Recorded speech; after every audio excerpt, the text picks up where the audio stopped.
Assalamualaikum warahmatullahi wabarakatuh. Waalaikumsalam warahmatullahi wabarakatuh. Alhamdulillah, alhamdulillahi rabbil alamin. Hamdan katsiran tayyiban mubarakan fihi. Hamdan kama yuhibbu rabbuna wa yarda.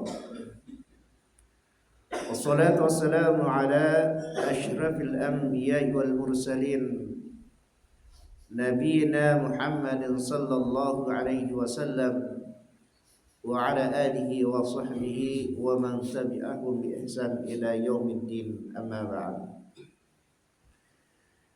Jamaah salat subuh rahimakumullah, riwayatkan muttafaqun alaih Bukhari Muslim dari Hudzaifah ibnu Yaman radhiyallahu anhu. Dia mengatakan, qala Rasulullah sallallahu alaihi wasallam, la tashrabu fi aniyatil zahab wal fiddah fa innaha lahum fid dunya wa lakum fil akhirah.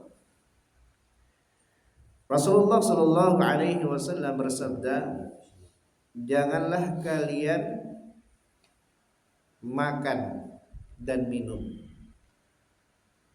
Janganlah kalian minum pada bejana yang terbuat dari emas dan perak. Karena sesungguhnya bejana ini adalah khusus untuk orang-orang kafir di dunia dan untuk kalian di akhirat. Jamaah sekalian rahimakumullah, Allah menjadikan dunia ini keindahan bagi orang-orang kafir. Allah menjadikan dunia ini surga bagi orang-orang kafir, tapi tidak bagi orang-orang yang beriman. Bahkan Allah menjadikan dunia ini bagi orang yang beriman itu seperti penjara, punya aturan yang harus ditaati, tidak bebas, tapi harus patuh kepada aturan pemilik penjara. Maka Nabi mengatakan dalam sebuah hadis yang sahih,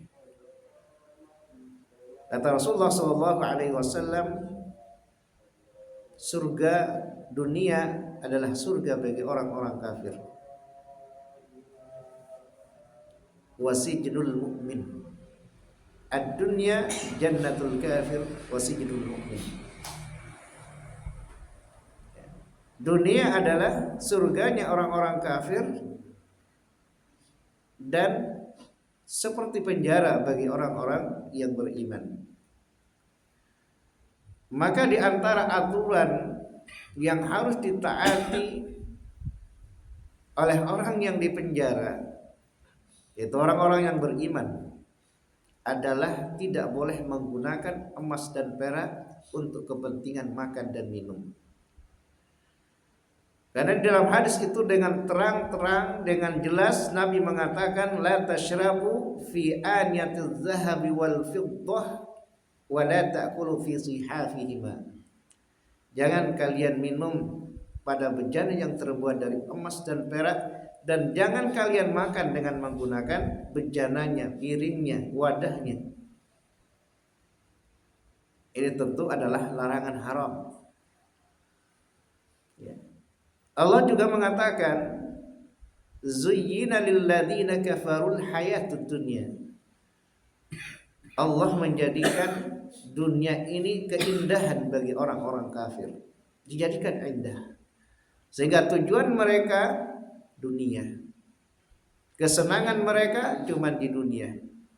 Maka Allah mengatakan kepada orang kafir ketika di akhirat, pergilah kalian, karena kalian telah menghabiskan kesenangan-kesenangan kalian. Idhabu. Dan Allah mengatakan tentang orang-orang kafir, mereka itu menikmati, mereka itu makan laksana binatang, tidak punya aturan. Halal haram diterobos. Mereka makan tidak peduli ini halal atau haram. Karena mereka di dalam otak mereka, di dalam pikiran mereka yang penting mereka tamatta, bersenang-senang.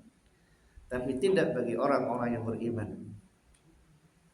Jadi jamaah sekalian rahimakumullah, ya, emas dan perak yang kaitannya dengan wadah atau bejana untuk makan dan minum itu disediakan bagi orang-orang yang beriman di akhirat. Istana yang terbuat yang megah yang disediakan bagi orang-orang yang beriman, lengkap dengan fasilitas mewah, itu disediakan oleh Allah Subhanahu wa taala di akhirat. Tapi dengan syarat kita mau beriman dan melakukan amal soleh. Syaratnya beriman kepada Allah Subhanahu wa taala, sekecil apapun iman itu, maka dia akan menikmati kenikmatan surga. Karena iman tauhid adalah syarat masuk surga. Tidak beriman, tidak bertauhid, maka tidak akan masuk surga. Makanya Allah mengatakan ya, tentang dosa. Dosa yang paling besar adalah kesyirikan dan kekafiran. Tidak akan diampuni oleh Allah kalau kita mati dengan membawa dosa syirik dan dosa kekafiran. Tapi dosa yang lain bisa jadi diampuni oleh Allah dan bisa saja diadili oleh Allah Subhanahu wa taala. Tapi mudah-mudahan dengan keimanan kita, dengan tauhid kita, dengan jauhnya kita dari kesyirikan, maka kita akan menikmati kenikmatan yang dijanjikan oleh Allah. Makan dengan wadah emas, minum dengan bejana emas, dengan gelas emas, dan menikmati apa saja yang kita inginkan di dalam surga. Semoga Allah Subhanahu wa taala senantiasa memberikan petunjuk kepada kita. Allahumma amin. Alhamdulillahirabbil alamin. Assalamualaikum warahmatullahi wabarakatuh. Waalaikumsalam warahmatullahi wabarakatuh.